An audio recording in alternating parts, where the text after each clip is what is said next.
Paano nga ba bumili or magkaroon ng eSIM?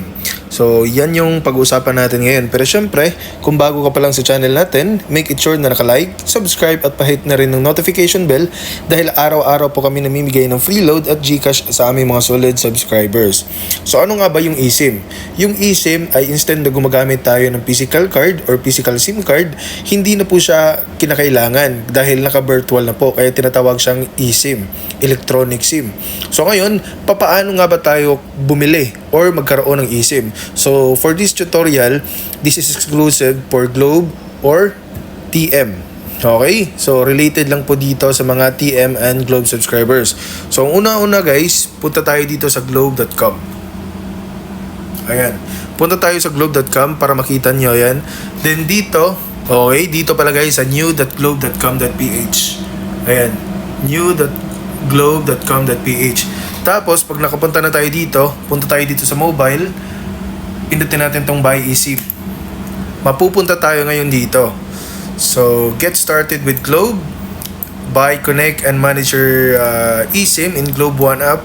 So, sabi dito, is your phone ready for eSIM? So, kailangan mo munang i-check sa setting kung ang cellphone mo ay capable po ng eSIM.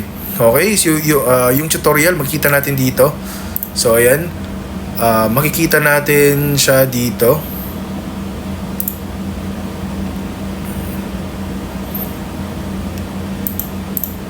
So, wait lang guys. So, ayan. So, pumunta tayo dito sa ating iPhone. Punta tayo sa internet, no? Tapos, piliin natin yung cellular. So, makikita natin yung eSIM or add eSIM.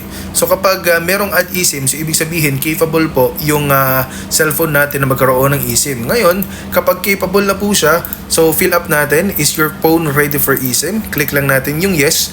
Tapos, lagay natin yung email address natin.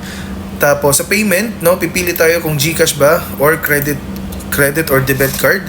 Pagkatapos niyan, purchase SIM. Okay, so mayroon pong instruction doon kung paano mo makukuha, and yung eSIM ay magkakaroon or makaka-receive kayo via email.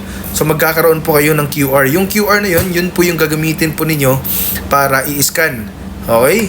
Kapag naka-receive na kayo ng QR doon sa email address po natin, so ang susunod natin gagawin is pumunta sa setting. And as you can see, nandito na tayo sa setting ng ating cellphone. Ang susunod na gagawin nyo ay piliin po yung cellular. Yun nga, makikita natin dito na yung mga iPhone ay supported po ang eSIM. So ang gagawin natin is pindutin natin yung add eSIM. Dito naman ay kailangan nating i-set up yung eSIM. So, ang pipiliin natin is yung scan QR code para i-scan natin yung na-receive natin na scan or QR code from our email. At pag pinindot natin yung scan QR or use QR, mapupunta tayo dito ngayon at select lang po natin or pindutin natin yung scan QR code para ma-scan na natin yung QR na nasa ating email at para automatic na itong ma-set up dito sa ating device. So, I hope na nakatulong tong video na to. Comment down below para masagot natin kung may mga katanungan ka regarding sa eSIM.